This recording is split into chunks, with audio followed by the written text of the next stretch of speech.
نے عرض کیا، میں نے آپ سے پہلے گزارش کی ہے، میرے رب نے چاہا اللہ کی ذات کے بارے میں صفات تک تفصیلی بحث ہوگی، اور ہم انشاءاللہ اپنے طلباء کو، اپنی عوام کو ان عقائد پر دلائل دیں گے۔ ہم نے پہلا عقیدہ اللہ کی ذات کے بارے میں اختیار کیا، ایک ہے میرے اللہ کی ذات، ایک ہے میرے اللہ کی صفات۔ نمبر دو، ہم نے عقیدہ نبوت کو اختیار کیا، ایک ہے پیغمبر کی ذات، ایک ہے پیغمبر کی صفات۔ ہم حضور کی ذات کو مانتے ہیں، نبی کی صفات کو بھی مانتے ہیں۔ ایک عقیدہ قیامت، یہ تین عقیدے بنیادی ہیں، اور ان عقیدوں کی بہت ساری جزیات بھی ہیں۔ مثلا میں نے عرض کیا اللہ کی ذات کے بارے میں عقیدہ کیا، اللہ صمد ہے، لم یلد ولم یولد ہے، اللہ احد ہے، یہ اللہ کی ذات کے بارے میں عقیدہ تھا۔ رب کی صفات کے بارے میں تھا، کسی نے کہا جی اللہ وہاں رہتے، کسی نے کہا جی اللہ وہاں رہتے۔ ابھی مجھ سے قبل مولانا صادق کو حاجی صاحب دامت برکاتہم ارشاد فرما رہے تھے، یہ عجیب بات یہ ہے جب تک یہ تمہارے گھر میں تھا تم نے 4 پہ جتنے اشتہار شائع کیے، اور تم نے کہا دیوبندی مناظر اہل حدیث ہو گیا، اور جب یہ واپس آیا کہتے ہم سے لڑکیاں مانگی کہ ہم نے دی نہیں، مانگی نہیں تھی، تم نے مطالبہ تم نے پیش کی تھی،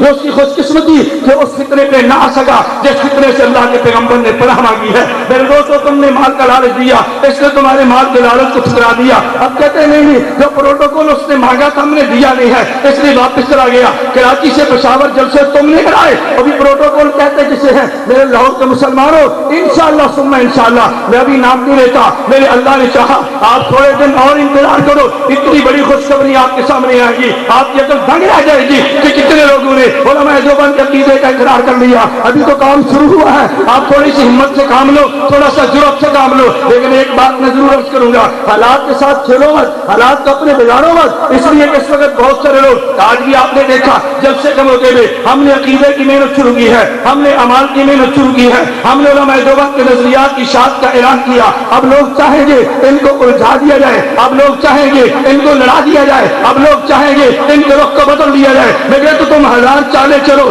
تمہاری چال کو کامیاب نہیں ہونے دیا جائے گا۔ ہمارے عقائد کی مثبت محنت جاری ہے، اور انشاءاللہ یہ محنت جاری رہے گی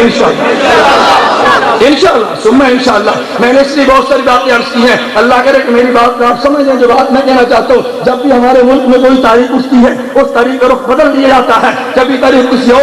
اور طرف ہم اپنی تاریخ کا رخ مثبت رکھیں گے، اور انشاءاللہ میرے اللہ نے چاہا ہماری تاریخ اسی نتیجے پر پہنچے گی۔ آج آپ CD دیکھیں گے مولانا صادق کوہاٹی کی CD انشاءاللہ ہفتے بعد اسی نتیجے پر پہنچے گی۔ آج آپ CD دیکھیں گے مولانا صادق کوہاٹی کی CD انشاءاللہ ہفتے بعد ویڈیو CD آپ کے سامنے منظر عام پر آ جائے گی، اور 14 نوجوان جو اہل حدیث تھے اور نے مسلک اہل سنت والجماعت حنفی دیوبندی قبول کیا، ان کی CD اب قریب آپ کے سامنے منظر عام پہ آ جائے گی، آپ کے پیار ریسرچ سینٹر سے ملے گی۔ میرے اللہ نے چاہا تو میرا یہ آپ سے وعدہ ہے، یہ 2007 کا سال پورا نہیں گزرے گا میں کم از کم 100 ایسا نوجوان جس نے مسلک حدیث قبول کیا تھا، اہل سنت والجماعت قبول کر کے اس کی سیڑھیاں منظر عام پہ لا کے وہ نوجوان آپ کے سامنے آئیں گے۔ کم از کم 100 نوجوان انشاءاللہ 2007 میں اسی سال میں مکمل آپ کے سامنے آئے گا۔ وہ دن گزر گیا جب تم نے ہمارے نوجوانوں کو گمراہ کیا، وہ دن گزر گئے جب تم نے مناظرے کے چیلنج کیے، وہ دن گزر گئے کہ جب تم للکارتے رہے اور تمہاری للکار کا جواب کوئی نہ دیتا تھا۔ میرے دوستوں تم بھول جاؤ،